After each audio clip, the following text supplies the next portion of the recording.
अस्सलाम वालेकुम viewers, welcome कहते हैं आपको वज़ाइफ स्टोरी चैनल पर। अल्लाह पाक रमज़ान मुबारक के बाबरकत महीने में हमारी और आपकी मग़फ़िरत फरमाए और हम पर और आप पर बहुत सारी रहमतें और बरकतें नाजिल करें। आज के वीडियो में बताएंगे जुम्मे के दिन का वजीफ़ा कब और कैसे और किस टाइम शुरू करना है। वजीफ़ा शुरू करने से पहले जुम्मे के रोज़ की दीन इस्लाम में अहमियत बयान करेंगे। हुज़ूर अकरम सल्लल्लाहु अलैहि वसल्लम ने फरमाया कि जुम्मे का रोज़ ईद का रोज़ है। अल्लाह पाक के नज़दीक ईद उल फ़ितर और ईद उल अज़हा से ज़्यादा अजीज़ जुम्मे का रोज़ है। जुम्मे के रोज़ हज़रत आदम अलैहिस्सलाम पैदा हुए।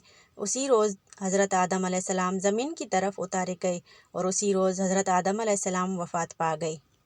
जुम्मे के रोज़ एक ऐसा वक्त, एक ऐसी घड़ी होती है जिस घड़ी में बंदा जो भी सवाल करे अल्लाह ताला कबूल कर लेता है, जबकि वो हिलाल मांगे। जुम्मे के दिन क़यामत कायम होगी। आसमान में मुकर्रर फरिश्ते, ज़मीन, आसमान, हवाएं, पहाड़ और समंदर जुम्मे के रोज़ से डरते हैं। सुनने माजा फरमाने नबवी है कि सूरज तुलू होने के अयाम में सबसे ज़्यादा अफजल जुम्मे का रोज़ है। नमाज जुम्मा के बाद अव्वल व आखिर 3 बार दुरूद शरीफ पढ़कर ये दुआ पढ़ें 70 बार।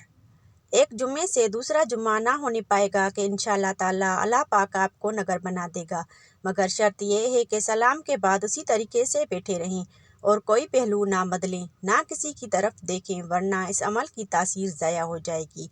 वो दुआ ये है, बिस्मिल्लाहिर्रहमानिर्रहीम अल-मुअत्ती हुवल्लाह। वीडियो देखने का शुक्रिया। दोबारा हाजिर होंगे एक नए अमल के साथ। अल्लाह हाफिज़।